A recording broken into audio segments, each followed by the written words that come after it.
উপরে নারাজ থাকে, আল্লাহর কসম দোয়া কবুল হবে না। এই যুবক ভাইদেরকে বলছি, বৃদ্ধ মা বাবা যাদের ঘরে আছে রে, মা বাবা যদি বেজার থাকে কোনো সন্তানের উপরে, আল্লাহর কসম মক্কায় গিয়া দোয়া করলেও দোয়া কবুল হবে না। আগে মা বাবার কাছে মাপ চাও। মা বাবা যদি সন্তানের উপরে খুশি থাকে, আমার আল্লাহ বলেন আমিও খুশি, কোনো সমস্যা নেই। কিন্তু মা বাবা যদি বেজার থাকে, মক্কায় গিয়া দোয়া করলো তোর দোয়া কবুল হবে না, তোর ব্যবসায় বরকত হবে না, তোর সংসারে শান্তি হবে না, তোর সন্তান মানুষ হবে না। তাই আগে ইজ্জত আর সম্মান করা দরকার কারে? মা বাবারে। কথা বলেন না দিক, আমরা এখন মা বাবারে সম্মান করতে জানি না। আমরা জানি ফিসাবরে কেমনে সম্মান করেন। মা বাবারে বছরে 1 কেজি গোস্ত খাওয়ায় না, পীরের দরবার রাস্তা গুলো লইয়া লাগা। আল্লাহর কসম রে যুবক ভাই, পীরের দোয়া কবুল যদি একটা প্রমাণ দিতে পারো, আমার জিহ্বাটা খাইটা মালাই দিব। যদি একটা প্রমাণ দিতে পারো পিসাবের দোয়া 100% কবুল, একটা প্রমাণ দিতে পারলে জিহ্বা কেটে ফেলবার বয়ান করব না। কিন্তু মা বাবার দোয়া কবুল 100%, আমি দলিল দিতে পারবো 100% মা বাবার দোয়া কবুল। সুবহানাল্লাহ। এই যুবক ভাই, মা বাবা যদি অবাধ্য সন্তান হয়, তার দোয়া কবুল হবে না। 3 নাম্বার হলো আত্মীয়তার বিচ্ছিন্নকারী, যারা আত্মীয়তার সম্পর্ক রাখে না, বছরে একবার আত্মীয়দের সাথে খবর রাখে না, চাচারে জিগায় না, চাচিরে জিগায় না, ফুফুরে জিগায় না, খালারে জিগায় না, খোঁজ খবর নেয় না, এদের দোয়াও আল্লাহ কবুল করে না। ওর সাংঘাতিক বাবা, ফুফুরে জিগায় না, এমনকি খালারে কোনোদিন জিগায় না, এমন লোকের দোয়া কবুল হবে না। কারণ আত্মীয়তা বিচ্ছিন্নকারীদের দোয়া কবুল হয় না। কত সোজা। আল্লাহর কসম করে বলি, তওবা করার আগে শর্তগুলো মেনে নেন। শর্ত যদি না মানেন, দোয়া কিন্তু কবুল হবে না। আর শর্ত মাইনা যদি মালিকের দরবারে এই রজনীতে হাত তুলে বলেন, আল্লাহ তামাম জিন্দেগির গুনার উপরে আমি লজ্জিত, আপনি মাফ করে দেন, আমার আল্লাহ মাফ করে দিবে। সুবহানাল্লাহ। এই আল্লাহর দয়া মায়া বেশি। যুবক ভাইয়েরা, আমার আপনার গুনাহ যদি পাহাড় পরিমাণ হয় গো, মালিকের কাছে চাইতে হয়। বড় বড় গুনাহগার রে আমার আল্লাহ অতীতে মাফ করে ইতিহাস হয়ে গেছে। আজও ইতিহাসে পাতায় স্মরণ করে লেখা বহুত বড় বড় গুনাহগারকে আল্লাহ আমার আল্লাহ মাফ করে দিয়েছে। এক সাহাবী নবীজির কাছে দৌড়াই আসছে, চোখের পানিগুলো ছেড়ে দিয়া কান্না শুরু করছে। কানতে কানতে কানতে বেচারা বেহুশ হয়ে যায়। আল্লাহর নবী জিজ্ঞাসা, ঘটনা কি? তুমি এইভাবে কানতেছ? বলে, হুজুর আমি যে গুনাহ করছি, এই গুনাহ আমার মনে হয় না গো আসমানের নিচে জমিনের উপরে এত বড় গুনাহ আর কেউ করছে। আল্লাহর নবী বলেন, সাহাবী রে বল তোর গুনাহ কেমন গুনাহ করলি আমার কাছে বল। সাহাবী বলতে গিয়ে কান্না শুরু করে। কানতে কানতে বেচারা বেহুশ হয়। কলিজা যেটা তার পেটে যায়, গুনার কথা বর্ণনা করতে পারে না, তার কলিজাটা ফেটে যায়। আর বলে, নবী গো কেমনে বলি, আমি যে এত বড় গুনাহ করছি, এই গুনার কথা বলতে গেলে আমার কলিজাটা ফেটে যায়। আসমানের নিচে জমিনের উপরে আমার মতো গুনাহগার কেউ নাই গো নবী। এত বড় গুনাহ করছি, এত বড় গুনাহ করছি। আল্লাহর নবী বলেন, সাহাবী রে তোর গুনাহ কি আসমানের চেয়েও বড়? বলে, জি হুজুর আমার মনে হয় আমার গুনাহ আসমানের চেয়েও বড় হবে। তোর গুনাহ কি জমিনের চেয়েও বড়? আমার গুনাহ জমিনের চেয়েও বড়। এ সাহেব তোর গুনাহ কি আমার আল্লাহর দয়া মায়ার চেয়েও বেশি? এই সাহাবী বলে, হুজুর আমার দিলের সাক্ষী দেয় এমনটাই হবে, আল্লাহর দয়া মায়ার চেয়ে আমার গুনাহটা বেশি হবে। আল্লাহর নবী এবার বললেন, সাহাবীরে তাহলে বোঝা গেল তোর গুনাহ এটা সাংঘাতিক গুনাহ, ছোট গুনাহ না। যেই মাত্র বলছে তোর গুনাহ এটা সাংঘাতিক গুনাহ, ওই সাহাবী একটা সেকেন্ডও নবীর কাছে দাঁড়ায় নাই, একটা দ্রুত গতিতে দৌড় মারছে। নবীর কাছে দাঁড়াইছে, কেন দাঁড়াইছে না?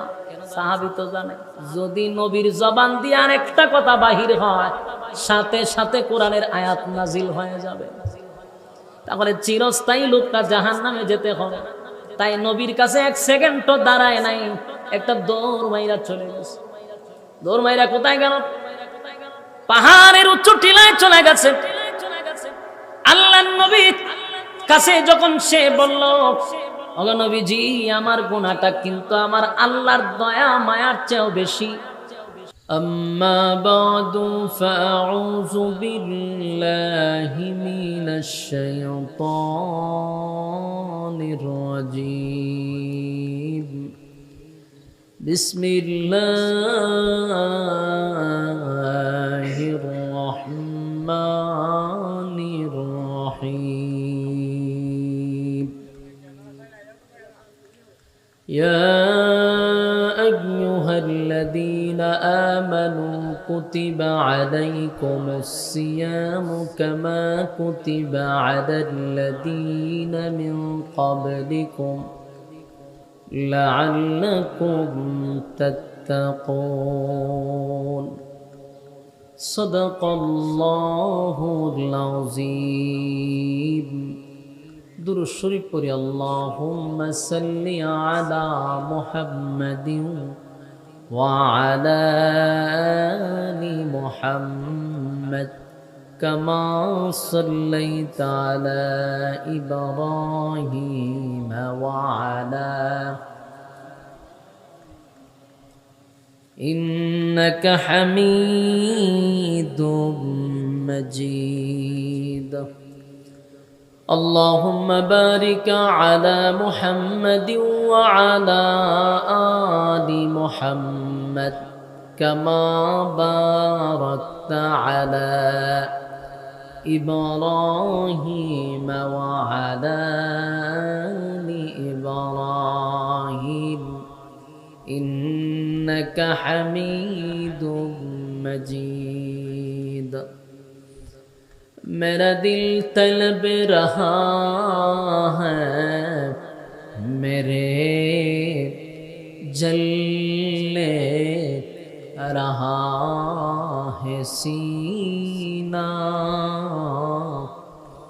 ए दवा वही मिलेंगी मुझले चलो मदीना। बलगल उला बिकमालिही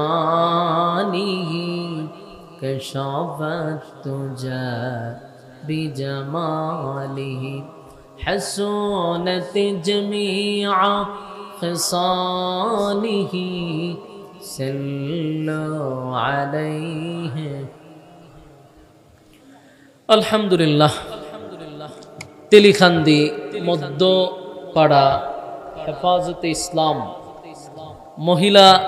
মহিলাদের উদ্যোগে আয়োজিত আজকের ইসলামী মহাসম্মেলনের সম্মানিত যিনি সভাপতি আলহাজ হজরত মাওলানা সৈয়দ তমজিদুল হক এনামি সাহেব দামাত বরকাতুহুম মুহতামিম কচুয়া মাদ্রাসা, সভাপতিত্ব করছেন আলহাজ হজরত মাওলানা শওকত আলী কাসিমি সাহেব দামাত বরকাতুহুম। এছাড়াও আপনাদের সামনে তখন আলোচনা করেছেন চমৎকার গুরুত্বপূর্ণ আলোচনা হজরত মাওলানা মুফতি কাউসার আহমদ হাসানি সাহেব দামাত বরকাতুহুম। ওয়াজ করেছেন হজরত মাওলানা মুফতি মহিবুল্লাহ বাহারি সাহেব দামাত বরকাতুহুম। ওয়াজ করেছেন হজরত মাওলানা মুফতি হামিদুর রহমান সাহেব। দিগার হজরত উলামায়ে কেরাম, উপস্থিত তরুণ যুবক ভাইরা, মুরব্বিয়ানে আযম, আওয়াজ যতটুকু দূরে যায় অবস্থানরত পর্দানিশী মা ও বোনেরা, সকলকে আমার অন্তরের অন্তঃস্থল থেকে জ্ঞাপন করছি মোবারক শুকরিয়া আদায় করছি যিনি আমাদেরকে বরকতপূর্ণ একটি মাসে, ফজিলতপূর্ণ একটি মাসে আল্লাহর হুকুম সিয়াম সাধনা করে প্রচন্ড রৌদ্রের মধ্যে ধৈর্যের সাথে নরমাল বিছানায় বসার আসার সুযোগটুকু দান করেছেন। শুকরিয়া আদায় করছি আলহামদুলিল্লাহ। লক্ষ কোটি দুরুদ এবং সালাম আল্লাহর সৃষ্টির প্রধান আকর্ষণ জনাবে মুহাম্মদুর রাসূলুল্লাহ সাল্লাল্লাহু আলাইহি ওয়াসাল্লামের সম্মানিত সুদী, অত্যন্ত গুরুত্বপূর্ণ একটি মজলিস, ফজিলতপূর্ণ এক মজলিস, বরকতপূর্ণ এক মজলিস, উলামায়ে কেরামদের মজলিস। অন্যদিকে হলো বরকতপূর্ণ এক মাস, প্রায় 11 মাসের চেয়ে উত্তম যে মাস, কোরআন নাজিলের মাস, আমলের সিজনের মাস, বরকতপূর্ণ এই মাসে আমরা আসতে পেরে বসতে পেরে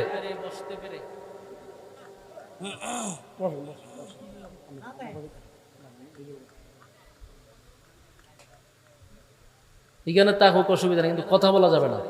আপনারা কথা বললে মন জাগাই দিকে, গাড়ির সুজা না গিয়া খালো পড়ব, এটা খুব মারাত্মক সমস্যা। কথা বললে বক্তার যে একটা লাইন ছিল, লাইন ছেড়ে বেলাইনে চলে যায়, তখন বক্তারও কথার গুছালো হয় না, শ্রোতারও শোনার মনোযোগ থাকে না, শেষ। গরম ভাতে পানি ঢেলে দিবেন, এই জন্য কথা বললেন না। এই বরকতি এক মাস, আমলের সিজনের মাস। প্রত্যেকটা ব্যবসায়ীদের ব্যবসার একটা সিজন আছে, ঠিক না? কাপড় ব্যবসায়ীদের সিজন কোন সময়? এই রোজার মাস। প্রতিটা ব্যবসায়ীর কোনো না কোনো একটা সিজন থাকে। কৃষকের একটা সিজন আছে, প্রত্যেক ব্যবসায়ীর সিজন আছে। মুমিন বান্দা বান্দীদের আমলের সিজন হলো রমজান মাস। এই সিজন কোনো ব্যবসায়ী ছেড়ে দেয় না, সমস্ত ব্যস্ততা পিছনে রেখে তার ব্যবসা রাইখা কোথাও বেড়াইতেও যায় না, ঠিক নেই? নিজের বুঝ পাগলেও বুঝে। তো রমজান মাস হলো ইবাদতের সিজন।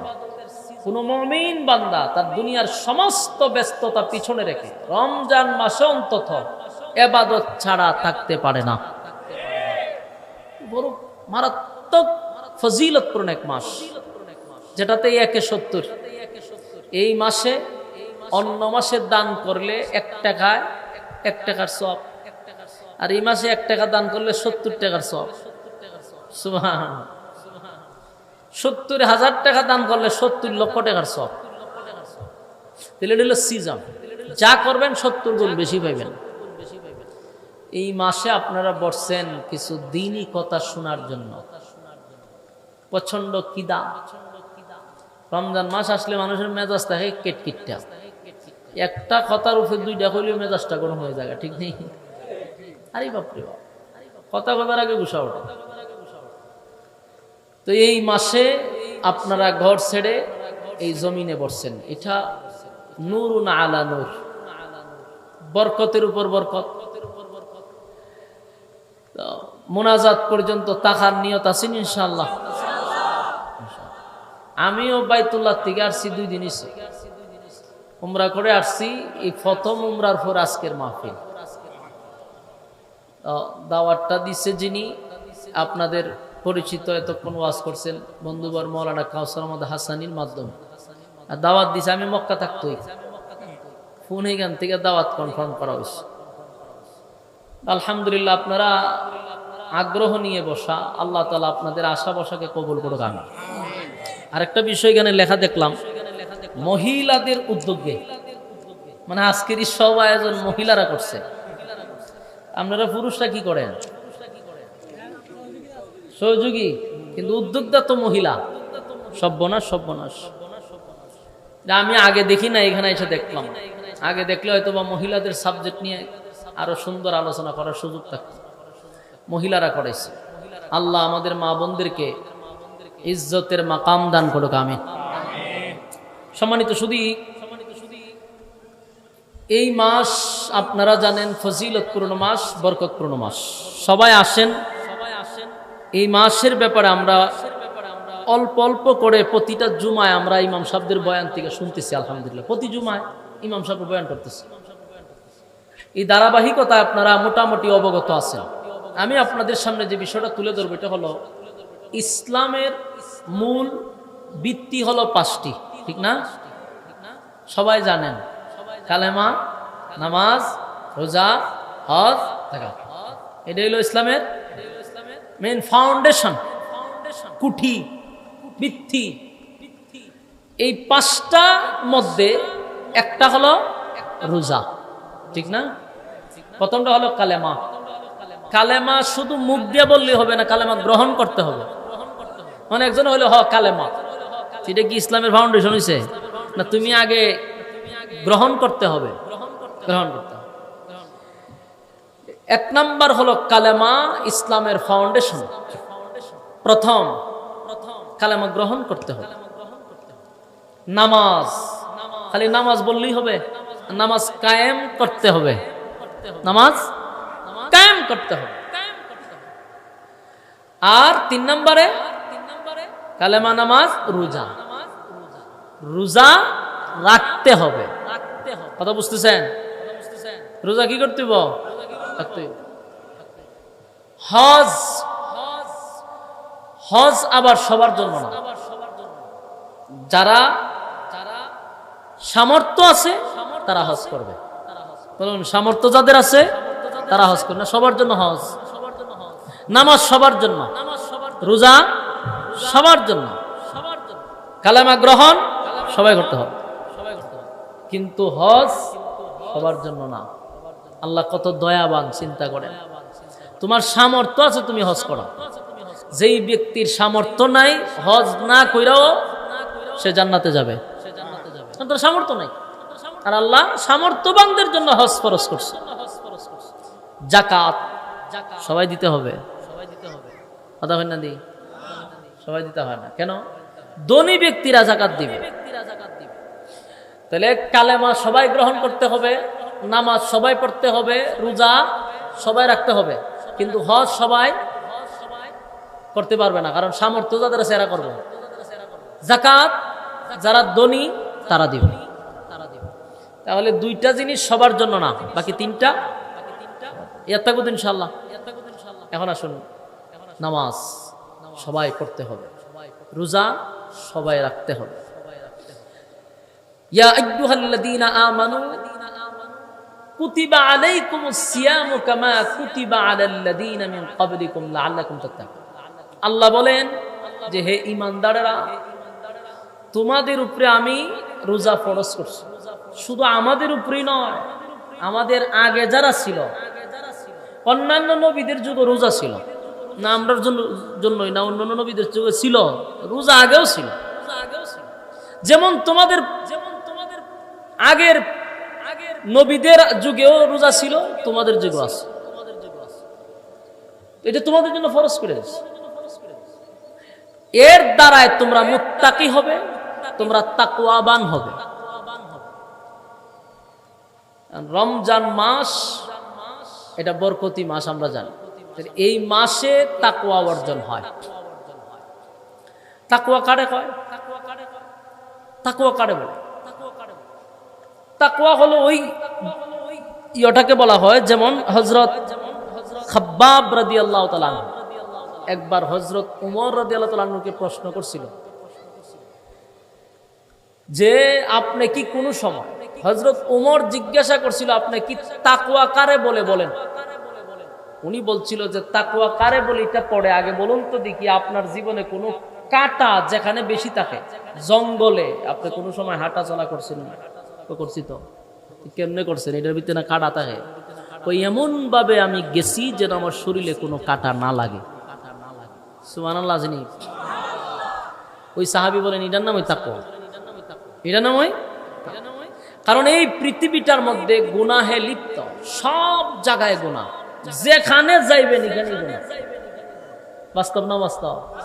সব জায়গায়। কোন জায়গা এখন বাদ আছে?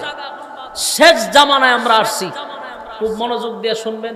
শেষ জামানায় চলে আসছি, কিয়ামত খুব নিকটবর্তী, এর মধ্যে কোনো সন্দেহ নাই। প্রত্যেকটা জায়গাতে ভেজাল, প্রত্যেকটা জায়গাতে ভেজাল। যেখানে যাবেন সেখানে গিয়ে দেখবেন সব জায়গাতেই ভেজাল, গুনাহ সব জায়গাতে আছে। এই ওয়াজ মাহফিলের দ্বারায় মানুষ আগে ওয়াজ মাহফিল শুনতো, দিল নরম হইতো, বাড়িতে গিয়ে আগে নামাজ পড়তো না, ওয়াজ শুনে নামাজ পড়তো। মানুষের দিল নরম হইতো, মাহফিল থেকে উঠে কানতে কানতে বাড়ি যেত। হুমা ওখন মাহফিল আইলে পরে বাড়িতে যাওয়ার সময় ডান্স দিতে দিতে যায়। বাস্তব না বাস্তব? কারণ এমন কিছু কথা উনি শৈল মিটার ছাড়াই কারণ মানে আগে যাই তো খানতে খানতে এখন যা ডান্স দিতে দিতে তাহলে কি পরিমাণ আসর পড়ছে এর শরীর চিন্তা করে। বাস্তব না বাস্তব? আর এখন এমন মডেলিং অবস্থা শুরু হয়েছে যে কিয়ামত খুব কাছের বাস্তব প্রমাণ হলো কিছু বক্তা বাড়ি যখন দাজ্জাল নামের কাজ্জাব, এরা সুরতে মানুষ কিন্তু এরা ওই দাজ্জালের ছেলা ফেলা এখন থেকে জন্ম নিছে। এদের সুরত দেখলে বোঝা যায় যেমন ফেরেশতা, কিন্তু এটি দাজ্জালের চাচাতো ভাই। কিছু বক্তা বাইরিছে, কেউ বাইরিছে টপিক, শুধু টপিক আজকে কি হইল এটা নিয়ে তার আলোচনা করতেই হবে। আর এখন কিছু বক্তা বাইরিছে, এরা হইল প্রেম বিশেষজ্ঞ। কি বিশেষজ্ঞ? প্রেম বিশেষজ্ঞ।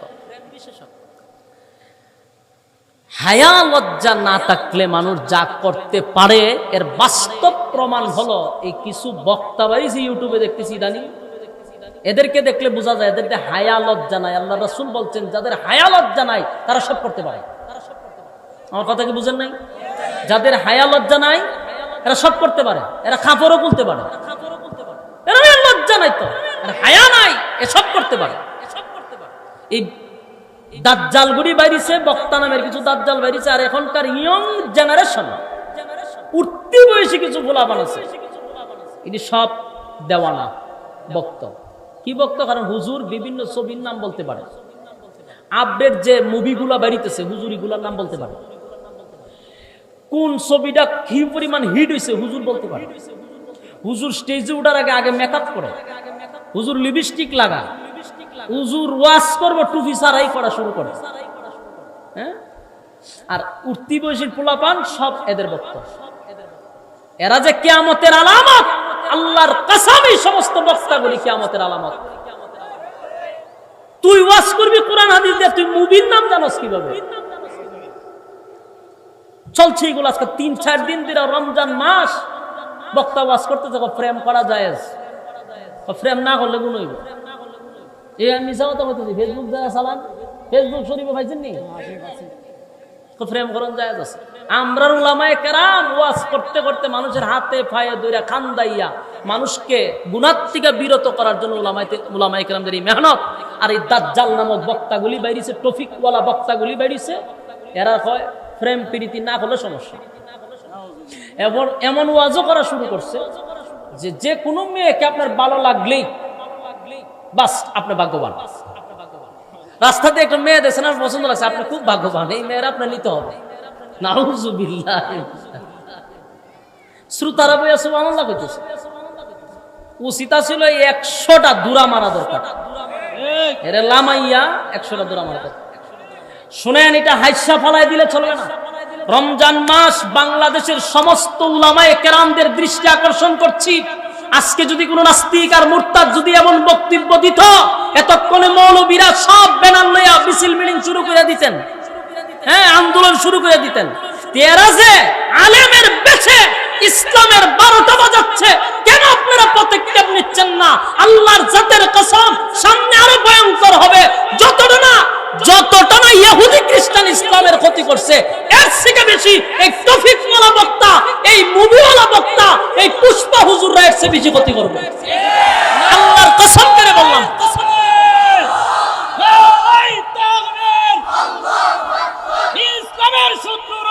শুনেন শুনেন, ইসলামের শত্রু নাই, এরাই আমরা শত্রু।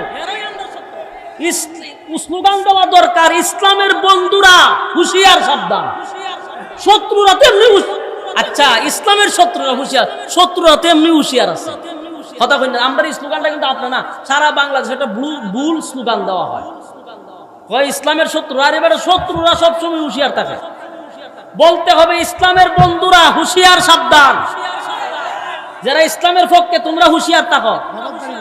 হ্যাঁ, সম্মানিত শুধু এই কথাগুলি বলার দরকার ছিল না, আমি আপনাদেরকে অ্যালার্ট করার জন্য, সচেতন করার জন্য কথাগুলি আমি বলতে বাধ্য হয়েছি। বাংলাদেশের উলামায়ে কেরামদের কাছে আমার একটা মেসেজ, আপনারা তাড়াতাড়ি পদক্ষেপ নেন। যতটা না ক্ষতি ইসলামের ইহুদিরা করছে, বামপন্থীরা রাম বামরা করছে, এর চেয়ে বেশি ক্ষতি করবে এই সমস্ত লেবাসদারি মৌলবীরা। আমরা উলামায়ে কেরাম আকাবিররা যেই পরিমাণ চোখের পানি দিয়া মানুষগুলাকে গুনাহ থেকে বিরত রাখছে, এই মেহনত করতে করতে আজকে এই পর্যন্ত আনছে, আজকে এই লেবাসদারি মৌলবীরা মানুষকে এর থেকে দূরে নিয়ে যেতে চায়। আবার গুনাহের মানে নেক্সট সুরতে যেটাকে বলা হয় দুকা, টুপি সারা মাইয়া ফান সামনে লয়ে লয়ে আওয়াজ করতেছে, মেয়ে ফান সামনে বই রয়েছে, মাইয়া ফানের দিকে তাকাতে কথা বলতেছে, ফুলা ফান সব আবার এর ভক্ত, এর ডাকে শায়েক, শায়েকের কপালে টানা পড়ছে। আল্লাহ হেফাজত করুক, আমিন। সম্মানিত সুধী, তাহলে সব জায়গায় গুনাহ, সব জায়গায় বাঁচবেন কোথায়? সম্মানিত সুধী, আসুন, রমজান মাস এটা মুমিনের জন্য একটা ইবাদতের একটা সিজন। আমরা এই মাসে ইবাদতের সিজনে আমরা ইবাদত করব, 70 গুণ পাবো ইনশাআল্লাহ। রাজি আছেন ইনশাআল্লাহ? দেখেন, একটা মানুষ বাচ্চা থাকতে কয়টা জিনিস লাগে বলেন? একটা হলো তার দেহ, বডি, আর একটা হলো প্রাণ, যেটা আমরা প্রাণ বলি, জান বলি, রূহ বলি, আরবিতে বলা হয় রূহ। এই একটা মানুষ বাচ্চা থাকতে তার একটা বডি লাগে আর একটা রূহ লাগে। বডিটা টিকায় রাখতে গেলে এটারে খাওন দিতে হয়। বলুন কি দিতে হয়?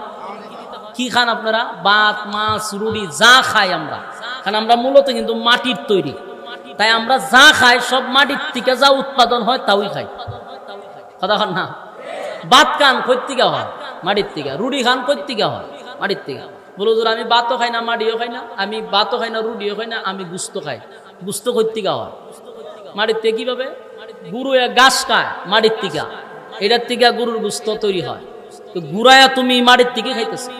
বলো যে আমি এটাও খাই না, আমি চিনি খাই, গুড় খাই। চিনি গুঁড়ো গুড়ায় দেখো মাটির থেকে। বাস্তব না বাস্তব? তাহলে মানুষের বডি আল্লাহ তৈরি করছে মাটির থেকে, মানুষের খাবারও মাটির থেকেই। তাহলে বডি টিকায় রাখতে গেলে খাইতে হয়। কতক্ষণ ঠিক নেই? এখন আরেকটা জিনিস হলো রূহ।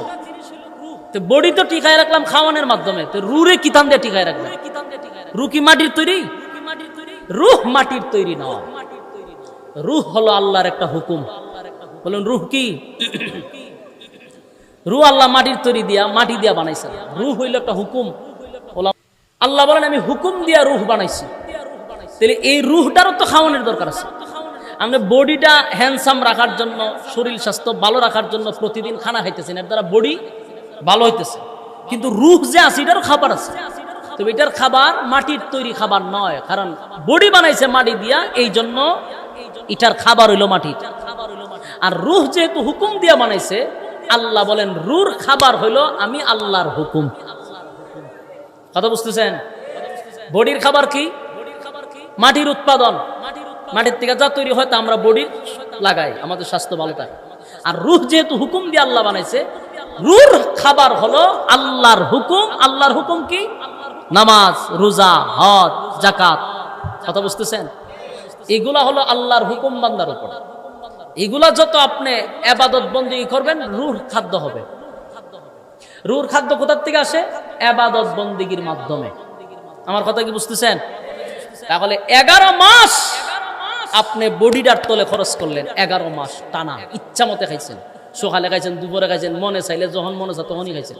খাইতে খাইতে খাইতে খাইতে কেউ পেট এত বড় করছে, কেউ খাই দিতে গেলে হাত লাগল হয় না পেটে। এই পরিমাণ খাওয়ান দিছেন বডিরে। 11 মাস পরে একটা মাস আসে রমজান মাস। আল্লাহ বলেন 11 মাস যেইভাবে তুই বডিরে খাওয়াইয়া শক্তিশালী করছ, রূহরে তোর খাওয়াইছ না। এখন রূহ দুর্বল না সবল? দুর্বল। এখন রূহ যদি দুর্বল থাকে, বলুন তো দেখি, রূহ যেই পরিমাণ দুর্বল, বডি তো সবল, তাহলে এই রূহ আপনাকে কিভাবে জান্নাতে নিবে? আমার কথা বুঝছেন?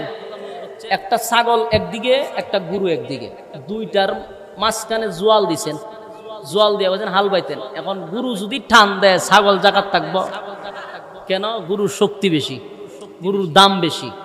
ঠিক তেমনি ভাবে গুনাহ করতে করতে 11 মাস, খানা খাইতে খাইতে 11 মাস বডিটারে বানাইছে শক্তিশালী, আর রূহটারে ইবাদত বন্দেগীর থেকে দূরে রাখছি, রূহ হয়ে গেছে দুর্বল, তাই সবল বডির সাথে রূহ পারতেছে না, তাই বডি ঠান্না নেয় জাহান্নামে, রূহ ঠান্না আপনাকে জান্নাতে নিতে পারে না, কারণ শক্তি কম। এই জন্য আল্লাহ এমন এক মাস আমাদেরকে দিছে যে এই মাসে খানা বন্ধ করো, দিনের বেলা খানা বন্ধ করো, কম কম খাইয়া বডিটারে দুর্বল করো, বেশি বেশি ইবাদত করে রূহটাকে শক্তিশালী করো। যদি রূহকে তুমি শক্তিশালী করো তাহলে দুটোটা যদি সমান সমান হয় টাইনা লয়ে যাবো জান্নাতে। সুবহানাল্লাহ। এখন আরেকটা প্রশ্ন বলো, হুজুর 11 মাস খাইয়া যেই পরিমাণ বডি শক্তিশালী করছে, 1 মাসের রূহ আর কি পাইব? ঠিক না? তো যুক্তিতে ধরে না, কারণ বডি রেখা হয়েছে কয় মাস? 11 মাস, আর রূহ খাবার হইলো 1 মাস। 11 মাসের খাওয়ান 1 মাসে কেমনে খাবার দিব? ঠিক না? আল্লাহ বলেন 11 মাসে তুমি যা খাইয়া বডিরে শক্তিশালী বানাইছো, আমি আল্লাহ রমজান মাস 1 মাস দিছি রূহ জন্য, এই 1 মাসের খাবারে এই পরিমাণ ভিটামিন দিছি যে একবার খাইলে 70 গুণ বাড়ে, 70 গুণ বাড়তে থাকে, ডাবলের ডাবল। 11 মাস খাইয়া যেই পরিমাণ শক্তিশালী বডিরে বানাইছো, এই পরিমাণ শক্তিশালী বানানো সম্ভব এই রমজান মাস। আপনারা কি রূহের শক্তিশালী করতে চান? হ্যাঁ, কথা কই না দি না, খালি বডির উপরে শক্তিশালী করবে। যুবক ভাইরা আমার, 11 মাসের মধ্যে একটা মাস হলো রমজান মাস। এই মাসটা সমস্ত মাসের মধ্যে শ্রেষ্ঠ মাস। এই মাসে যদি কেউ 1 ওয়াক্ত নামাজ পড়ে, 1 রাকাত নামাজ পড়লে 70 রাকাতের সওয়াব আল্লাহ দান করে। কেউ যদি নফল ইবাদত বন্দেগী করে, আল্লাহ সুন্নতের সওয়াব দিয়া দেয়। কেউ যদি সুন্নত পড়ে, ফরজের সওয়াব দিয়া দেয়। সুবহানাল্লাহ। 11 মাস খানা খাইয়া বডিটা বানাইলেন, 11 মাস আপনি খাইলেন, 11 মাস জবানটারে চালু রাখলেন, 11 মাস বডিটারে শক্তিশালী করলেন, রূহ দুর্বল হয়ে গেছে। আল্লাহ রাব্বুল আলামিন বলেন, আমি এমন একটা মাস তোমাদের সামনে দিলাম, এই মাসে তোমাদের জবানকে হেফাজত করো, তোমরা খাবার বলি নিয়মের ভিতরে রাখো, আর রূহকে সময় দাও, ইবাদত বন্দেগীর মধ্যে সময়টা কাটাও। 1 মাস যদি কেউ ইবাদত বন্দেগী করে, 11 মাস খাইয়া বডিরে যেই পরিমাণ শক্তিশালী বানাইছেন, রমজান মাসে যদি পুরা 1 মাস ইবাদত বন্দেগী করে, এর থেকে বেশি শক্তিশালী আল্লাহ রূহ বানায়া দেয়। যুবক ভাইরা আমার, এই জন্য এই রমজান মাস বরকতের মাস। রহমতের 10 দিন চলে যাওয়ার পরে আল্লাহ বান্দাকে আরো সুযোগ দেয়, বান্দারে প্রথম রহমতের 10 দিন হারাইলি, গুনাহ মাফ করাইতে পারলি না, আমি আল্লাহ তোরে আরো 10 দিন সময় দিলাম। এরপরে আল্লাহ মাগফিরাতের 10 দিন সময় দিল। আল্লাহ বান্দারে ঘোষণা দেয়, এই 10 দিনের ভিতরও যদি তুই গুনাহ মাফ করতে পারো, আমি আল্লাহ ওয়াদা দিলাম তোরে মাফ করে দিব। কিন্তু দ্বিতীয় 10 দিনেও বান্দা গুনাহ মাফ করতে পারলো না। তৃতীয় 10 দিন এখন বর্তমানে শেষ দশক চলতেছে, কথা কয় না, শেষ দশক চলতেছে। এই শেষ দশকেও যদি আপনার জীবনের গুনাহ মাফ করাইতে পারেন, আল্লাহ বলেন আমি ওয়াদা দিলাম বান্দা তোরে নাজাতের ফয়সালা করে দিব। যুবক ভাইরা আমার, বরকতের মাস, রহমতের মাস আমাদের কাছ থেকে কিন্তু বিদায় নিতেছে। এই মুরব্বী বাবারা, যুবক ভাইরা, বালিশের সঙ্গে মাথা লাগাইয়া চিন্তা করবেন ঘুমানোর সময়। 11টা মাস কম নাফরমানি করেন নাই, মানুষের হক কম নষ্ট করেন নাই, মিথ্যা কথা তো কম বলেন নাই, সুদে ঘুষে হারামে হালালে খাইছেন, অন্যেরটা দখল করছেন, 11টা মাস জুলুম করছেন, এবার 11টা মাস আল্লাহর নাফরমানি করছেন গো। একটা মাস রমজান মাস, এই মাসটাতে যদি বান্দার নত হয়ে যায়, বান্দা যদি লজ্জিত হয়ে যায়, একটা পর্যায়ে যদি বান্দা বলে মালিক জীবনের সব গুনার উপরে আমি লজ্জিত, তামাম জিন্দিগির গুনার উপরে যদি বান্দা লজ্জিত হয়ে যায় আর রুহুকে খাবার দিতে থাকে, 11 মাস দিতে পারেন নাই, এই মাসে আপনি যদি রূহ প্রতি আপনি মেহনত শুরু করেন, রূহটাকে শক্তিশালী করেন, আল্লাহ বলেন বান্দা আমি তোরে সুযোগ দিলাম, নাজাতের ফয়সালা করে দিব। কথা কি বুঝতেছেন? বলুন তো দেখি আর কয়দিন আছে? আর 8-9 দিন আছে, ঠিক না? 8 দিন আছে। আমাদের কাছ থেকে সময় কিন্তু চলে যাচ্ছে। যুবক ভাইয়ের একটা কথা ভালো করে শুনেন। আল্লাহর নবী যখন মিম্বরে বসলো, জিবরাইল আলাইহিস সালাতু ওয়াস সালাম রাসূলের কাছে আয়েশা বলতে লাগলো, রাসূল প্রথম মিম্বরে উঠলো আর বলল আমিন, দ্বিতীয় মিম্বরে উঠলো আমিন, তৃতীয় মিম্বরে উঠলেন আমিন। সাহাবায়ে কেরাম জিজ্ঞাসা করলেন, ওগো আল্লাহর পয়গম্বর, আজকের পর থেকে মিম্বরে ওঠার সময় কি আমিন আমিন আমিন বলতে হবে? পয়গম্বর বলেন কেন বলতে হবে? বলি হুজুর আপনাকে দেখলাম প্রথম মিম্বরে ওঠার পরে আমিন বললেন, দ্বিতীয় মিম্বরে আমিন বললেন, তৃতীয় মিম্বরে আমিন বললেন। আল্লাহর নবী বলেন জিবরাইল রে, এ সাহাবীরা আমার কাছে জিবরাইল আসছে। জিবরাইল আইসা আমাকে প্রস্তাব দিল, নবী গো, যেই সমস্ত বান্দা বান্দিরা তার বৃদ্ধ মা বাবা পাওয়ার পরে, বৃদ্ধ মা বাবা পাওয়ার পরে মা বাবার খেদমত করতে পারলো না, মা বাবার কাছ থেকে জান্নাত চেয়ে নিতে পারলো না, মা বাবার খেদমত করতে পারলো না, এই লোকটা যেন ধ্বংস হয়ে যায়। আল্লাহর নবী বললেন আমিন। তার মানে নবী সমর্থন করছে। বলুন তো দেখি, আল্লাহর নবী যদি সমর্থন করে, সাপোর্ট করে, এটা কি গুল্লি মিস হইব? মা বাবা যারা মা বাবা বৃদ্ধ হয়ে গেছে, বার্ধক্যে পৌঁছে গেছে, এমন বৃদ্ধ মা বাবা যাদের ঘরে আছে, তাদের খেদমত যারা করতে পারলো না, তাদের কাছ থেকে যারা দোয়া নিতে পারলো না, এরার কাছ থেকে সন্তুষ্ট অর্জন করতে পারলো না, এমন সন্তান ধ্বংস হোক। আল্লাহর নবী কয় আমি এটা মাঝে সাপোর্ট করলাম। কি বুঝলেন? আল্লাহর নবী বলেন আমি সাপোর্ট করলাম। দ্বিতীয় মিম্বরে ওঠার পরে আল্লাহর নবী বলেন, এ সাহাবীরা, আমার কাছে জিবরাইল বলল, নবী গো, রমজান মাস আসার পরে যেই লোকটা তার জীবনের গুনাহ মাফ না করাইতে পারল, এই লোকটা যেন ধ্বংস হয়ে যায়। আল্লাহর নবী বললেন আমি সাপোর্ট করলাম। আমিন। কি বুঝলেন? কথা বল না দিক, একটু দিকে নেন, আবার রোদ্র দিকে এসে চলো চলো চলো না, ঠিক আছে চলো। বলেন বলেন, জিবরাইল বলছে রমজান মাস পাওয়ার পরে যারা জীবনের গুনাহ মাফ না করাইতে পারলো, এরা যেন ধ্বংস হয়। রাসূল কি বলছে? আমিন মানে আমি সাপোর্ট করছি। তাহলে কি বোঝা যায়? সেটা দিব। লক্ষণ ভালো না খারাপ? আল্লাহর নবী বলেন সামিনা, জিবরাইল আমার কাছে বলছে রমজান মাস পাওয়ার পরে যে জীবনের গুনাহ মাফ না করাইতে পারলো, সে যেন ধ্বংস হয়ে যায়। নবী বললেন আমিন। তার মানে নবী বললেন আমি সাপোর্ট করলাম। তার মানে উপায় নাই, উপায় নাই।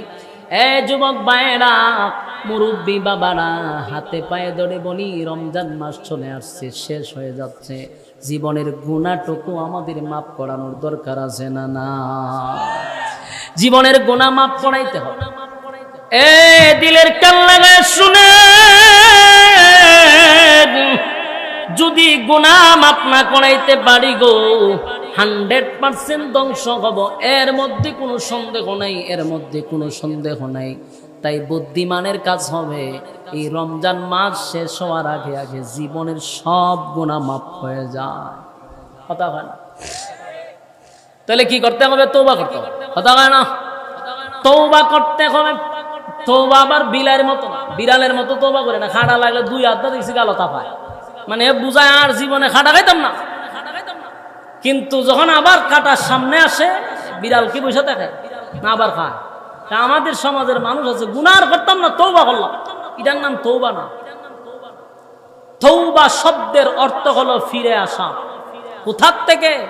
গুনাহ থেকে ফিরে আসা। আপনারা যে মাত্র বিরক্ত লাগতেছে নি, বিরক্ত লাগলে কি করার আছে? আপনারা তো বসে রয়েছেন, আমি তো কথা বলতেছি রোজা রেখে, আমার তো কষ্ট বেশি। তাহলে চুপচাপ বসে তখন জানা জুতা লিয়ে উঠতাছেন বইতাছেন কেড়ে এই তাল বাহানা করে ভিতরে শান্তি নাই তো। রোজা মায়া দিনও যদি আপনার ভিতরে শান্তি না থাকে তো আপনার শান্তি আল্লাহ কোন সময় দিব? হ্যাঁ, ভিতরে যদি আপনার এই ওয়াজ মাহফিল শোনার মতো মন মানসিকতা আপনার না থাকে, রমজান মাসে শয়তান তো বন্দী, শয়তান ছাড়াই যদি আপনি লড়াচড়া করেন তাহলে কি পরিমাণ 11 মাস আপনারা লড়াইছে আল্লাহ ভালো জানে। কথা বলেন না, কি পরিমাণ জানে লড়াইছে বাবারে বাবা, বাবারে যেটা শয়তান ছাড়াই চলে। সাইকেলে যখন মানুষ ফেডেল মারে ইচ্ছা মতো হত্যান মারে মাইরা হারি থাকে, এটা অটোমেটিক চলতে থাকে। গতিটা কি পরিমাণ হয়, ওই পরিমাণ আপনি ফেডেল দিচ্ছেন ওই পরিমাণ গতিটা চলে। 11 মাস যেইটারে শয়তানে বেশি লড়াইছে এটা রমজান পর্যন্ত এইভাবে স্পিডই চলে। বাস্তব না বাস্তব? মানে 11 মাস তো আপনার ফেডেল মারছে, 1 মাস ফেডেল না মারলে দিচ্ছে ওই যে আগে মারছে এটার স্পিড হন রয়ে গেছে। কথা কয় না? চুপ করে বয়ে থাকেন তাহলে বোঝা যাবে আপনারা লড়াইছে কম, উডাউডি করলে বোঝা যাবে লড়াইছে বেশি। বাস্তব না বাস্তব? খালি ছায়া দেখেন যে লড়াইছে কাটারে বেশি বুঝে লাগবেন, যে উডাউডি বেশি করতেছে বুঝবেন লড়াইছে বেশি, উল্টায়া পাল্টায়া লড়াইছে। বলুন আমরা এখন কি করতে হবে? তওবা করতে হবে। কি করতে হবে? তওবা শব্দের অর্থ কি? ফিরে আসা। কোথার থেকে? গুনাহ থেকে ফিরে আসা। রমজান মাস নিয়ত কইরালাম আজকের থেকে যে গুনাহ থেকে ফিরে আসবো, আর গুনাহ করব না। রাজি আসুননি? এই মুগ্ধা বললে হবে না। এক একটা রাত এত গুরুত্বপূর্ণ রাত, এত গুরুত্বপূর্ণ রাত। আজকের রাতটা হবে সবে কদরের রাত। প্রতিটা রাত এইভাবে আপনি তালাশ করতে দেখেন, প্রতিটা রাত রহমতের বরকতের নাজাতের। গভীর রজনীতে এই একা একা নীরবে নীরবে, আবার মসজিদের মাইক দিয়ে চিল্লায়েন না। আমরা দেশের মধ্যে যেই সমস্ত কুসংস্কার চালু হয়েছে, খার কাছে কইতাম সারা অঙ্গে বেতা। এই মাইকটার মধ্যে একটা চিল্লা চিল্লিতে শুরু করে, হে দোয়া করে মাইক, হে দুরুদ গায় মাইক, হে গজল গায় মাইক। মানুষ যে গড়ের ভিতরে বসে আলাদা এবাদত বন্দিগি করবে এই সুযোগ হে দিছে না। হে ওই উটো বিল্লাল মিনারাতে গজল শুরু করছে, আর নাইলে জিকির ভরা শুরু করছে। অথচ রমজান মাস মানুষ ঘরের কোনাত বসে ইবাদত বন্দেগী করে না, এটা সম্ভব না। হের চিল্লা নিয়ে চিল্লাইতে আছে। বাস্তব বুঝি না অবাস্তব? না আমার এলাকা ইয়া মাবুদ ইয়া মাবুদ কিয়ামত, সারা মাইক থেকে হে দুরুদ পড়তেছে, হে গজল গাইতেছে, মানে 1 সেকেন্ডের মুখটা বন্ধ নাই। আরে বাবারে আমি আমরা একটু ধরেন না 2টা রাকাত আপনার মন চাইছে যে আমি একা নামাজটা পড়ি, একটু জিকির আজগার করি, একটু কোরআন তেলাওয়াত করি, আল্লাহর কাছে একটু দোয়া করি। না, চিল্লানি যন্ত্রণা, মেজাজ গরম হয়ে যায়। আচ্ছা জাগতে দিল না রাত্রে ঘুমাইবার লাগে। এখন দিনের বেলা আপনি হয়তো বা অনেক রোজাদাররা একটু ঘুমায়, জোহর নামাজ পড়া সে একটু ঘুমায়, ঘুমানোর দরকার আছে, ঘুমাইব। ওমা দিনের বেলা শান্তি দেয় না। হে মাইক দিয়া যদি মাইক পাইছে তে হে গজল আরম্ভ করে দিছে। কালকে দিয়ে আমার গ্রামের সাইডে ওয়াজ শুরু করছে। তা আমি একটারে বললাম, আচ্ছা রে আমরা গ্রামে গেছকে মাহফিল করলাম, কিন্তু ওয়াজ করে কাটা এক গরু বই বই ওয়াজ করে। আমি কিন্তু তুই যাচ্ছেন গে দেখেছেন গীতা করে গিয়া দেহে নুরানির যে ছাত্র পড়ে, এই ছাত্রের সামনে তো হে ওয়াজ আরম্ভ করছে। মানে এর মুখ তো চুলকানি, মানে এর ভাল লাগে না, এর ওয়াজ করতেই হবে। হ্যাঁ একটা গ্রাম রে শান্তির মধ্যে রাখছে, ওয়াজ করতেছে। বেড়া দিনের বেলা মানুষ ঘুমাইতো, তুই যে আবাদত বন্দেগী করা শুরু করছো মাইক দিয়া, আরেকজনের ঘুম নষ্ট করে সব হইব। এই জন্য রাত্রের বেলা একা একা চুপি চুপি আপনি জায়নামাজের মধ্যে বৈশা জীবনের সব গুনার উপরে লজ্জিত হয়ে যাবেন। সব গুনাহগুলি বৈশা স্মরণ করবেন, আল্লাহ যেই পরিমাণ গুনাহ করছি, যেদিকে তাকাই শুধু গুনাহ, গুনার দিকে তাকাইলে মনে হয় গো মাফের কোনো আশা তো রাখি না। আপনার গুনার উপরে আপনি নিজেই যদি লজ্জিত হন, আর যদি একা একা চোখের পানি ফালাইয়া দিতে পারেন, নিজের গুনার উপরে যদি নিজে লজ্জিত হইয়া মালিকের কাছে চোখের পানি ছেড়ে দিয়া বলেন, আল্লাহ আমার গুনার উপরে আমি লজ্জিত, আল্লাহ আমার গুনার উপরে আমি লজ্জিত। এই রমজান মাসে আপনার যত মানুষগুলাকে আপনি মাফ করে দিয়েছেন, আপনার যত মহব্বতের বান্দা আছে, তাদের সঙ্গে আমার মতো একটা নালায়েকরে আপনার মহব্বতের বান্দাদের সঙ্গে নামটা উঠায়া দেন। এইভাবে যদি চোখের পানি ছেড়ে বলেন, মালিক আমার গুনাহ পাহাড় পরিমাণ, কিন্তু আপনার দয়া মায়া তো এর থেকেও বেশি। আল্লাহ, আমার গুনাহ যদি সাগরের ফেনা পরিমাণ হয়, আপনার দয়া মায়া তো আসমান পরিমাণ হবে। আল্লাহ, তামাম জিন্দেগির গুনার বোঝা মাথায় লইয়া আপনি মালিকের দরবারে আসামির বেশে আমি আপনার দরবারে হাত বাড়াইছি। রহমতের মাস, বরকতের মাস, দোয়া কবুলের মাস। আল্লাহ, এই গুনাহ লইয়া কবরে যেতে চাই না। আল্লাহ, নবী তো বলেছে গুনাহ লইয়া যদি কবরে যাই, রমজান মাস পাওয়ার পরেও যদি গুনাহ মাফ না করাইতে পারি, আল্লাহ আমরা ধ্বংস হয়ে যাব। মাবুদ গো, আমাকে ধ্বংস করে তো তোমার কোনো ফায়দা হবে না। এইভাবে বিনাইয়া বিনাইয়া গুনার উপরে লজ্জিত হইয়া যদি মোবারক মাসে যদি কোনো বান্দা বান্দি আল্লাহর দরবারে দোয়া করে গুনাহ মাফ করাইতে পারে, সে সাকসেস। সুবহানাল্লাহ কি বাড়ি গিয়া যদি গুনাহ মাফ করাইতে পারেন, রমজান মাস শেষ হওয়ার আগে আগে আপনি সাকসেস। আর যদি গুনাহ মাফ না করাইতে পারেন, রমজানও শেষ হয়ে যায়, তাহলে আপনি ধ্বংস 100%। সিদ্ধান্ত নেন বাড়ি গিয়া, সিদ্ধান্ত নেন আপনি কি সাকসেস হবেন না ধ্বংস হবেন। যদি সাকসেস হতে চান, তাহলে জীবনের গুনাহ সব মাফ করাইতে হবে। কথা হয় না? আল্লাহর দয়া মায়া বেশি। যত গুনাহ করি না কেন, মালিকের দরবারে যদি আমরা চাইতে পারি, আল্লাহ কিন্তু মাফ করে দেয়। কিন্তু মাফ করারও কিছু শর্ত আছে না? কথা হয় না? আপনি আরেকজনের টেকা মাইরা খাইয়া বইছে, আর যদি এখন আল্লাহ আপনি আমার মাফ করে দেন, আল্লাহ ভাই আয় জুতাটা তোরে ফিলাম। আরেকবার টেকা মাইরা খাইয়া আমার কাছে মাফ চাস, দোয়া বলিব বন্দার হক আগে আদায় করে দেন। আরেকবার তে খরচ আনছেন টেকা দিয়া নাগে, দিয়ার পরে তোবা করে। তোবার শর্ত আছে না নাই? আরেকজনের টাকা মাইরা খাইছেন, টাকা দেন, এরপরে দোয়া করেন। আল্লাহ বলেন বন্দার হক আগে আদায় কর।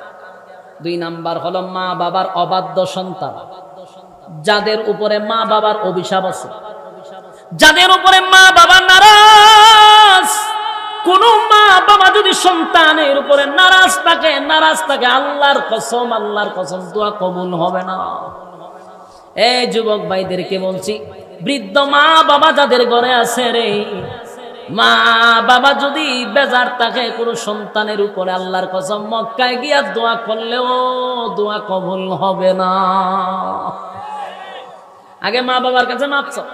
মা বাবা যদি সন্তানের উপরে খুশি থাকে, আমার আল্লাহ বলেন আমিও খুশি, কোনো সমস্যা নাই। কিন্তু মা বাবা যদি বেজার থাকে, মক্কায় গিয়া দোয়া করলো তোর দোয়া কবুল হবে না, তোর ব্যবসায় বরকত হবে না, তোর সংসারে শান্তি হবে না, তোর সন্তান মানুষ হবে না। তাই আগে ইজ্জত আর সম্মান করা দরকার কারে? মা বাবারে। কথা বলেন না দি? আমরা এখন মা বাবারে সম্মান করতে জানি না। আমরা জানি আমি ফিসরে কেমনে সম্মান করেন। মা বাবারে বছরে 1 কেজি গোস্ত খাওয়ায় না, পীরের দরবার রাস্তা গুলো লইয়া লাগা। আল্লাহর কসম রে যুবক ভাই, পীরের দোয়া কবুল যদি একটা প্রমাণ দিতে পারো, আমার জিহ্বাটা খাইটা বালাই দিব। যদি একটা প্রমাণ দিতে পারো পীর সাহেবের দোয়া 100% কবুল, একটা প্রমাণ দিতে পারলে জিহ্বা কেটে ফেলবার বয়ান করব না। কিন্তু মা বাবার দোয়া কবুল 100%, আমি দলিল দিতে পারবো 100% মা বাবার দোয়া কবুল। সুবহানাল্লাহ। এই যুবক ভাই, মা বাবা যদি অবাধ্য সন্তান হয়, তার দোয়া কবুল হবে না। 3 নাম্বার হলো আত্মীয়তার বিচ্ছিন্নকারী, যারা আত্মীয়তার সম্পর্ক রাখে না, বছরে একবার আত্মীয়দের সাথে খবর রাখে না, চাচারে জিগায় না, চাচিরে জিগায় না, ফুফুরে জিগায় না, খালারে জিগায় না, খোঁজ খবর নেয় না, এদের দোয়াও আল্লাহ কবুল করে না। ওর সাংঘাতিক বাবা, ফুফুরে জিগায় না, এমনকি খালারে কোনোদিন জিগায় না, এমন লোকেরও দোয়া কবুল হবে না। কারণ আত্মীয়তা বিচ্ছিন্নকারীদের দোয়া কবুল হয় না। কত সোজা। আল্লাহর কসম করে বলি, তওবা করার আগে আগে শর্তগুলো মেনে নেন। শর্ত যদি না মানেন, দোয়া কিন্তু কবুল হবে না। আর শর্ত মাইনা যদি মালিকের দরবারে এই রজনীতে হাত তুলে বলেন আল্লাহ, তামাম জিন্দেগির গুনার উপরে আমি লজ্জিত, আপনি মাফ করে দেন, আমার আল্লাহ মাফ করে দিবে। সুবহানাল্লাহ। এই আল্লাহর দয়া মায়া বেশি।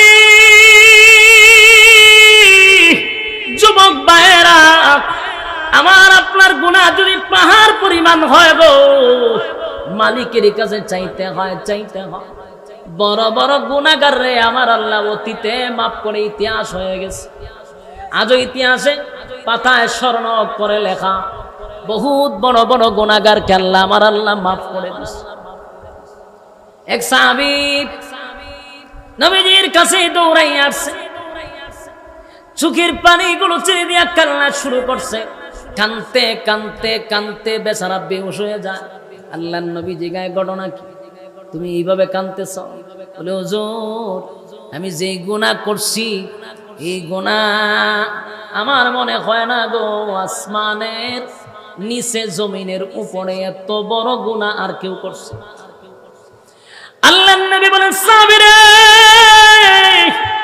বল তোর গুনাহ কেমন গুনাহ করলি আমার কাছে বল। সাহাবী বলতে গিয়ে কান্না শুরু করে। কানতে কানতে বেচারা বেহুশ হয়। কলিজা যেটা তার পেটে যায়, গুনার কথা বর্ণনা করতে পারে না, তার কলিজাটা ফেটে যায়। আর বলে, নবী গো কেমনে বলি, আমি যে এত বড় গুনাহ করছি এই গুনার কথা বলতে গেলে আমার কলিজাটা ফেটে যায়। আসমানের নিচে জমিনের উপরে আমার মতো গুনাহগার কেউ নাই গো নবী। এত বড় গুনাহ করছি, এত বড় গুনাহ করছি। আল্লাহর নবী বলেন, সাহাবী রে তোর গুনাহ কি আসমানের চেয়েও বড়? বলে, জি হুজুর আমার মনে হয় আমার গুনাহ আসমানের চেয়েও বড় হবে। তোর গুনাহ কি জমিনের চেয়েও বড়? আমার গুনাহ জমিনের চেয়েও বড়। এ সাহাবী তোর গুনাহ কি আমার আল্লাহর দয়া মায়ার চেয়েও বেশি? এই সাহাবী বলে, হুজুর আমার দিলের সাক্ষী দেয় এমনটাই হবে, আল্লাহর দয়া মায়ার চেয়ে আমার গুনাহটা বেশি হবে। আল্লাহর নবী এবার বললেন, সাহাবী রে তাহলে বোঝা গেল তোর গুনাহ এটা সাংঘাতিক গুনাহ, ছোট গুনাহ না।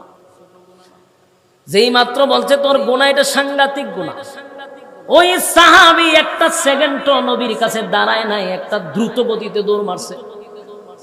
নবীর কাছে দাঁড়াইছে। কেন দাঁড়াইছে না? সাহাবী তো জানে যদি নবীর জবান দিয়ে আর একটা কথা বাহির হয় সাথে সাথে কোরআনের আয়াত নাজিল হয়ে যাবে, তাহলে চিরস্থায়ী লোকটা জাহান্নামে যেতে হবে। তাই নবীর কাছে এক সেকেন্ডও দাঁড়ায় নাই, একটা দৌড় মাইরা চলে গেছে। দৌড় মাইরা কোথায় গেল? পাহাড়ের উচ্চ টিলায় চলে গেছে। আল্লাহর নবীর কাছে যখন সে বলল, ওগো নবীজি আমার গুনাহটা কিন্তু আমার আল্লাহর দয়া মায়ার চেয়েও বেশি। নবীজি কি বলছে? তোর গুনাহ সাংঘাতিক। এখন নবীজি গাইতে গুনাহটা কিতা করছে খুঁজা লই আমি, কিন্তু বলতে গেলেই তো কান্দে। আর লজ্জায় বলতে চায় না। বলে, নবী গো কেমনে বলি আপনার কাছে, কেমনে বলি এমন গুনাহ করছি নবীজি, আমি এমন একজন লোক আমার মতো নিকৃষ্ট কেউ নাই। মদিনার মধ্যে সবচেয়ে লম্পট এবং সবচেয়ে খারাপ একটা লোক হলাম আমি। আমি তো খারাপ কাজ করি স্বাভাবিক, কিন্তু আজকে যা করছি মুখ দিয়া বলার মতো নয়। আজকে যা বলছি আমি এটা বলতে পারতেছি না। আমি এমনিতেই খারাপ লোক, আমার কাজ ছিল আমি কাপন চুরি করি। মানুষ মারা গেলে কিটা চুরি করে, চিন্তা করে কত বড় সুর। চুরি করতে করতে খবরের ভিতরে কেউ চুরি করে। এ লোক বালা না খারাপ, মোটামুটি না মারাত্মক? এই লোক করতে কাপন চুরি, সুরা চুরি করতে করতে মানুষ মারা গেলে মানুষকে যখন কবর দেয় সে গিয়ে আসতে করে লাশের উপর দিয়ে কাপড়টা টান্দা লইয়া পড়ে, এটা বাজারে বিক্রি করে দেয়। এটা করে খায়, এর খাম ওইটা। মদিনার অলিতে গলিতে প্রত্যেকটা গরুস্থানে তার একটা ডিউটি ছিল। কে মারা গেছে এ খবর নিত, কোন গরুস্থানে তারে দাফন করা হয়েছে এটা খবর নিত। প্রতিদিন খবর নেয় মানুষ মারা গেলে কবরের মধ্যে রাখার পরে রাত্রের বেলা কবর খনন করে সে কাপড়টা নিয়ে এসে ধুয়ে আবার নিয়ে বাজারে বিক্রি করতাম। ওই টাকা দিয়ে সংসার চলতো। হুজুর আমি এই খামলা। আল্লাহর নবী বলেন, তারপর ওই সাহাবী বলেন, নবী গো আমি তো এই গুনাহ করতেছি অনেক দিন ধরে, হঠাৎ করে একটা খবর পাইলাম মদিনার সবচেয়ে সুন্দরী রূপসী একটা কন্যা মারা গেছে। মদিনার মধ্যে সবচেয়ে সুন্দরী রূপসী কন্যা যুবতী মাইয়া মারা গেছে, কুমারী মাইয়া মারা গেছে। এক তো হলো মেয়েটার বিয়া হয় না, অন্যদিকে রূপসী এত সুন্দর মাইয়া মারা গেছে। খবর পাইলাম অমুক গোরস্থানে তারে দাফন করা হয়েছে। প্রতিদিনের মতো আমার কাজ হইল কাপড়টা চুরি করে নিয়ে আসা। আমি রাত্রের বেলায় গভীর রজনীতে যখন কবর খনন করলাম, কবর খনন করার পরে মাটি সরাইলাম, সরাইয়া কবরের ভিতরে যখন আমি ঢুকলাম, ঢোকার পরে আমি যখন তার শরীর থেকে কাপড়টা খুলতেছিলাম, আমার ভিতরে শয়তানে ওয়াসওয়াসা দিয়া দিল। মনের ভিতরে একটা ওয়াসওয়াসা আসলো, প্রতিদিন তুই চুরি করস কাপড়, আজকে জানোস নি কানে কবরে রাখা হয়েছে। এই মদিনার মধ্যে সবচেয়ে সুন্দরী রূপসী একটা কন্যা কুমারী মাইয়া আজকে মারা গেছে। এই মাইয়ার কাপড় নিবি, একটা বার দেখবি না, তা তো হতে পারে না। মনের মধ্যে শয়তানের ওয়াসওয়াসা ঢুকে গেছে। এখন নবীজি আমি কাপড়টা খোলার পরে টর্চ লাইট টিপ দিয়া মেয়ের দিকে তাকাইলাম, তাকাইয়া আমি নিজেই অবাক হয়ে গেছি। বাস্তবে এত সুন্দর, আমি আশ্চর্য হইয়া গেলাম। কবরের ভিতরে যেই মেয়েটাকে রাখা হইল, মেয়েটা দেখতে অবশ্যই খুব সুন্দর। আমি আর লোভ সামলাতে পারলাম না, শয়তানের ওয়াসওয়াসায় পড়ে আমি খারাপ কাজ করতে লাগলাম। নাউজুবিল্লাহ। এই মেয়েটার সঙ্গে আমি শারীরিক সম্পর্ক করলাম কবরের ভিতরে। আমার ভিতরে এমন ভাবে ওয়াসওয়াসা দিল, আমি বাধ্য হইয়া খারাপ কাজ শুরু করলাম। যেই মাত্র আমার চাহিদা নিবারণ হলো, আমার কাজ কমপ্লিট হলো, যখন আমি চলে আসব, তাকায়া দেখি কবরের ভিতর থেকে একটা আওয়াজ আসতেছিল, এই নাফরমান কি করলি, কি করলি, কি করলি? এই হাজার হাজার মুর্দাদের মাঝখানে আমার মতো একটা মেয়েকে তুই নাফাক করে চলে গেলি। কিয়ামতের ময়দানে আমি আল্লাহর সামনে কেমনে গো নাফাক হইয়া দাঁড়াবো? আমারে কি করলি নাফরমান, মানে নাপাক করে দিলি, কিয়ামতের ময়দানে আমি আল্লাহর সামনে কি নাপাক অবস্থায় দাঁড়াবো? আগাম আমি তাকায়া যখন দেখলাম কবর থেকে আওয়াজ আসতেছিল, আমার ভিতরে পানি নাই। আমি পাগলের মতো কাপড়টা ওই মেয়েটার উপরে রেখে আমি দৌড়ায় চলে আসছি, আর বাড়িতেও যাই নাই। আর নিজের সান্ত্বনা দিতে পারলাম না। নবী গো কি গুনাহ করলাম, আমার ভিতরে শান্তি নাই। আল্লাহর নবী বলেন, তোমার মতো গুনাহগার তো আমি দেখি নাই, নিশ্চয়ই তুমি বড় গুনাহ করছো। শুধু এতটুক বলার সাথে সাথে ওই সাহাবী একটা সেকেন্ডও নবীর সামনে দাঁড়ায় নাই, দৌড় মারছে। দৌড় মারছে তো মারছে, একদিন দুই দিন নয়, 1 মাস চলে গেল, সাহাবীর খবর নাই। 40 দিন হয়ে গেল, সাহাবীর খবর নাই। 40 দিন পরে নবীর কাছে জিবরাইল আলাইহিস সালাম আসছে, আয়েশা প্রশ্ন করলো, পয়গম্বর আমি আপনার কাছে মালিক জানতে চাই, এই পৃথিবী লালন পালন কে করে? সমস্ত মাখলুকাতদেরকে লালন পালন কে করে? আল্লাহর নবী, হইটা কি তুমি প্রশ্ন করলা? এটা তো আল্লাহ করে, সবাই জানে। তাহলে সবার রিজিক কে দেয়? আল্লাহই তো দেয়। সবার গুনাহ কে মাফ করে? বলে আল্লাহই মাফ করে। আগে আমি সবার গুনাহ যদি আমার মালিক মাফ করে, তাহলে আপনি কেন আপনার সাহাবীকে বললেন যে তার গুনাহটা বড় মারাত্মক? আপনার ওই সাহাবীর খবর কি আপনার কাছে আছে? আল্লাহর নবী বলেন, না, আজকে 40 দিনের ভিতরে তার সঙ্গে আমার কোনো যোগাযোগ নাই। এখন নবীজি ওই সাহাবীকে আপনি তালাশ করে নিয়ে আসেন, তার ব্যাপারে আমার আল্লাহ খুশি।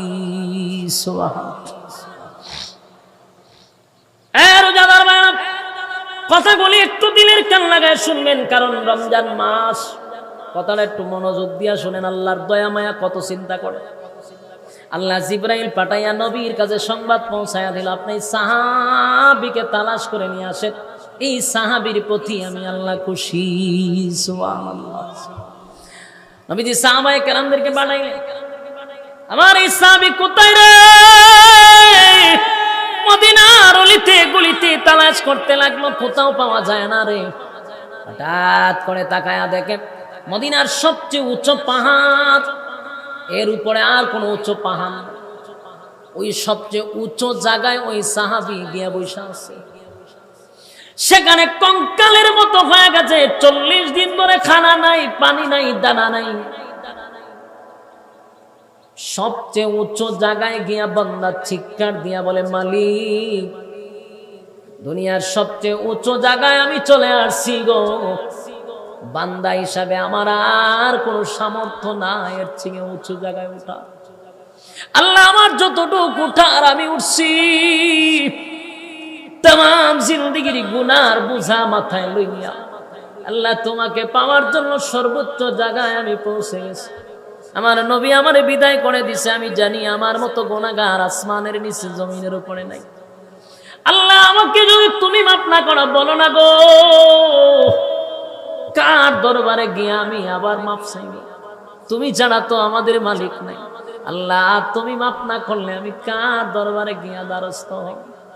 আর আমার মতো গুনাহগারে যদি মাফ